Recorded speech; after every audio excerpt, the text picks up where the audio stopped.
Hello વિદ્યાર્થી મિત્રો, આજ ફરીથી હું આપની સમક્ષ રજૂ થઈ છું સિદ્ધાર્થ ટ્યુશન ક્લાસીસ તરફથી હિસ્ટ્રીનો પીરિયડ લઈને.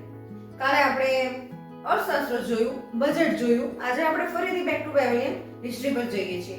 તો આપણે લાસ્ટ ટાઈમ જે જોતા હતા એ સિંધુ ખીણની સંસ્કૃતિ જોતા હતા. હવે આજે આપણે જે જોવાનું છે વૈદિક સંસ્કૃતિ જોવાની છે. સિંધુ ખીણની સંસ્કૃતિ પછીની જે સંસ્કૃતિ આવી એ સંસ્કૃતિ જોવાની છે. તો આ સંસ્કૃતિ જે છે એને વૈદિક સંસ્કૃતિ પણ કહે છે અને આર્ય સંસ્કૃતિ પણ કહે છે. એની અંદર ઋગ્વેદકાલીન અને ઉત્તરવેદકાલીન એટલે ઋગ્વેદનો સમયગાળો અને એના પછીના વેદોના સમયગાળોનો અભ્યાસ કરીશું. ઋગ્વેદકાલીન સમય જે છે ઈસવીસન પૂર્વે 1600 થી 1000 અને ઉત્તરવેદકાલીન જે છે ઈસવીસન પૂર્વે 1000 થી 600 સુધીનો સમયગાળો છે. હવે અહીં જે વાત કરવામાં આવેલી છે ભારતને સપ્ત સિંધુ નદીનો પ્રદેશ કહ્યો છે.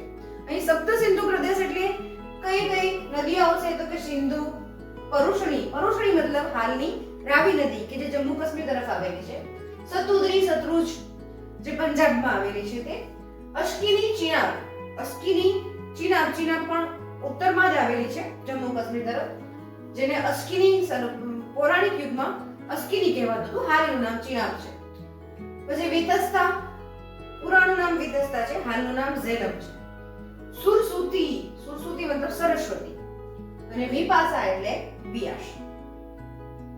હવે અહીં આ બધી જે નદીઓ છે એને સપ્ત સિંધુ નદી એટલા માટે કહેવામાં આવે છે કારણ કે આ બધી નદીઓ જે છે એ સિંધુ નદીની અંદર ભેગી મળતી હતી. 7 નદીઓનો સંગમ થઈને સપ્ત સિંધુ નદી કહેવાય છે. જે રીતે ધોળકામાં ગુજરાતમાં બહુઠાનો મેળો ભરાય છે ત્યાં પણ 7 નદીઓનો સંગમ થાય છે. એ પ્રમાણે સિંધુ નદીમાં પણ 7 નદીઓનો સંગમ થતો હતો. હવે આના વિશે કયા લોકોએ કઈ વાતો કરી છે અને કયા લોકોએ એના પુરાવાઓ આપ્યા છે કે આવું કંઈક હશે, બરાબર, એ જોઈ લઈએ. પહેલા તો મેક્સ મુલરે પુરાવો આપ્યો છે કે ભારતમાં રહેનારા લોકો જે છે એ બધા મધ્ય એશિયામાંથી આવ્યા હતા અને કાસ્પિયન સમુદ્રના પૂર્વ દિશામાંથી આવેલા છે. કાસ્પિયન સમુદ્રને પાર કરીને ભારતીયો જે છે ભારતમાં આવ્યા છે અને એની માહિતી જે છે એ બોગજકુઈ નામના સ્થળના શિલાલેખ પરથી મળી આવે છે. કેમ કે આ બોગજકુઈ નામનું સ્થળ ભારતમાં નથી અને એ સ્થળ પર જે શિલાલેખ મળ્યો છે એની અંદર ઇન્દ્ર, વરુણ, મિત્ર આ બધી વસ્તુઓનો ઉલ્લેખ છે. અને આપણે બધા જાણીએ છીએ કે ઇન્દ્ર અને વરુણ એ બધા દેવો જે છે એ ભારતીય સંસ્કૃતિના દેવો છે.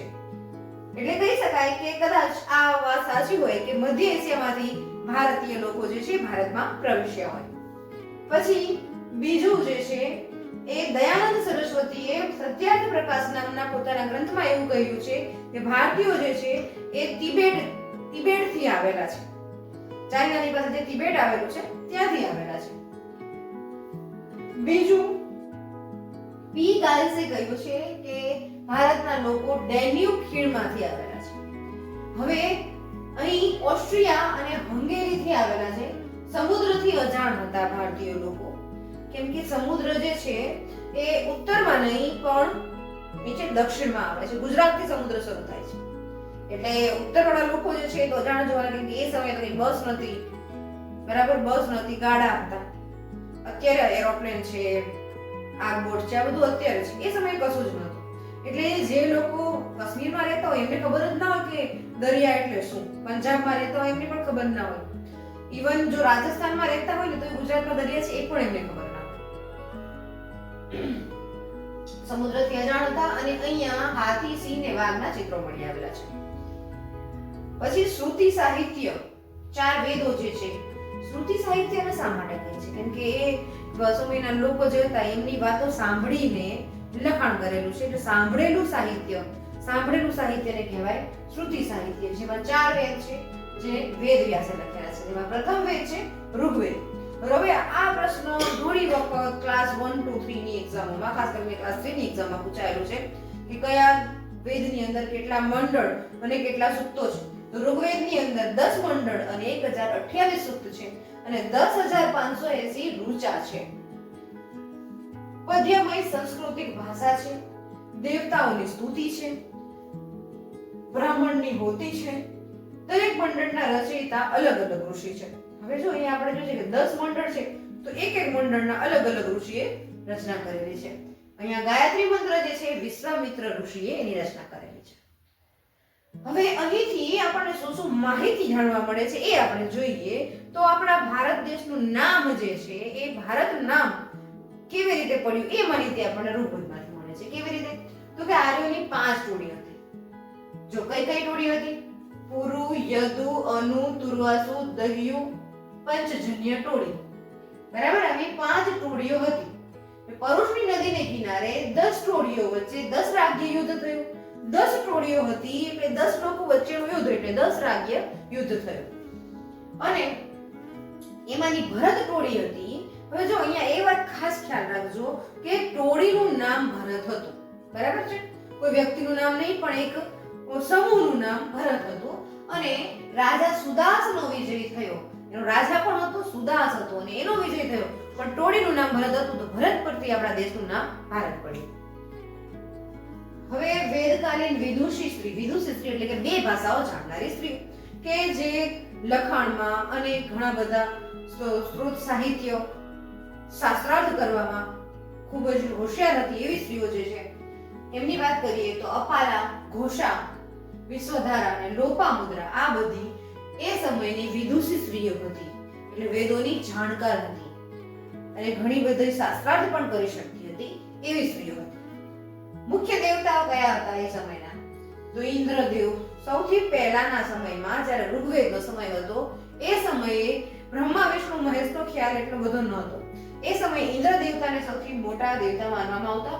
પછી અગ્નિ, વરુણ, સોમ એટલે કે ચંદ્ર, મરુત, રુદ્ર એટલે શંકર ભગવાન, અશ્વિન, સિંધુ ને યમ એટલે મૃત્યુના દેવતા. ગૌણ દેવતા હતા બ્રહ્મા, વિષ્ણુ અને મહેશ.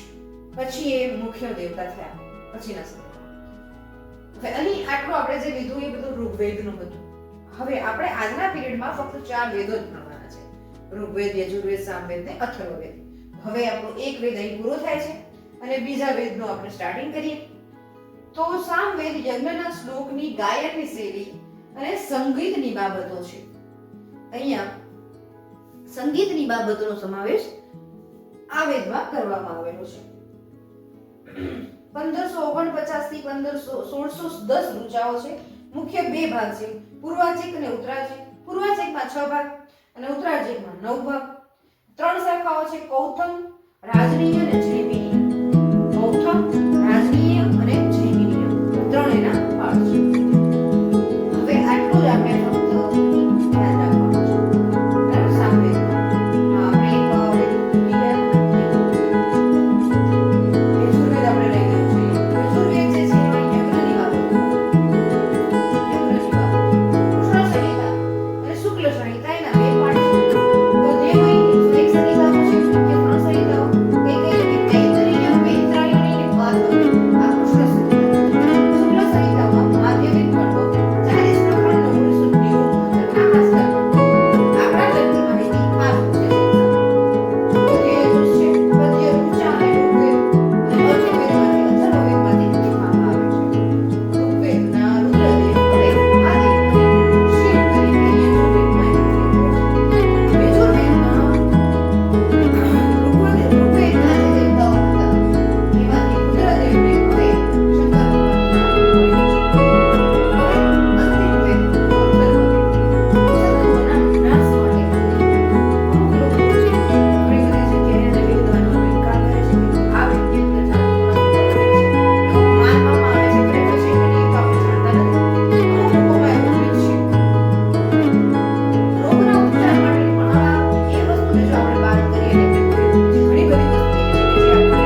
રાખીએ. કાલે આપણે ફરી મળશું. અહીંથી જ આપણે લેક્ચરને આગળ વધારીશું. તો ચાલો મિત્રો, આપણા આ વિડીયોને લાઈક, શેર અને સબસ્ક્રાઇબ કરો. નમસ્કાર.